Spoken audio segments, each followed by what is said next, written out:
Whilst you're having chemo or radiotherapy here at the hospital, you will be given a parking permit which entitles you to park for free at any of the spaces in the hospital.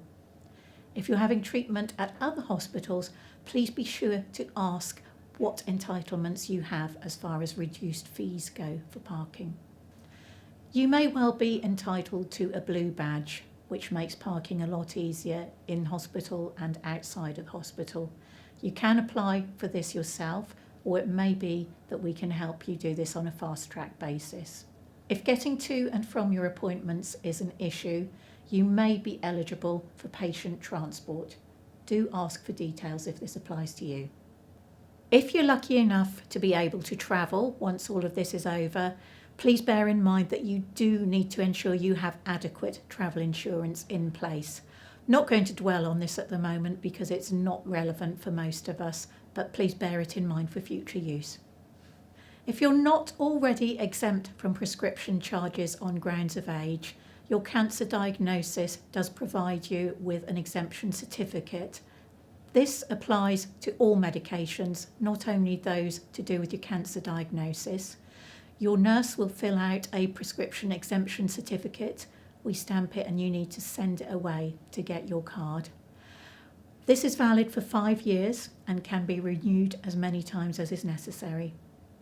Making choices about work, it is important to realise that with a cancer diagnosis, you do have a degree of legal protection as far as your employment goes. Your employer has a legal obligation to make what is termed as reasonable adjustments. This might mean reduced hours, flexi time, or working from home. We have got a Macmillan booklet that gives you far more detail on this, but if you need advice or are having problems with this, please do contact us or the Macmillan Citizens Advice Bureau. Something that we urge everybody to do sooner rather than later is to make contact with the Dorset Macmillan Citizens Advice Bureau. The team at the Dorchester Citizens Advice Bureau have been specially trained and they know all the ins and outs of what you're entitled to with a cancer diagnosis. In the past, we've had many people who say, well, I've never claimed benefits in my life and I'm not going to start now. Our advice would be, these are not benefits, these are entitlements.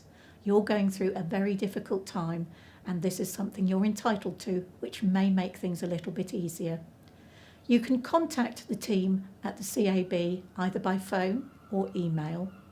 They will get back in touch with you if you leave a message on their answer machine. Obviously, they'll need to go through your finances with you, but by doing that, they can see if you're eligible for any other entitlements, and they can also help you with things like cashing in health insurance policies or settling mortgages or other loan repayments. The Macmillan team may also tell you that you're entitled to put in a claim for a Macmillan grant. This is something which is done on a means-tested basis, and if you're eligible, you may receive a sum of up to £500, which can be paid once in a 12-month period and can be used for things which will make your life easier at this difficult time. For example, a new washing machine if yours has just died, or a new bed, or a chair that's easier for you to get in and out of whilst you're going through treatment. Please do ask for details. If you feel you may not be eligible for the Macmillan grant, as you feel your income or your savings are too high, there's another association we'd like to make you aware of. They're called the Dorset Cancer Care Foundation, and they can provide grants and all sorts of other assistance. The grants are not means tested, so do get in touch with them and we can give you the details for that.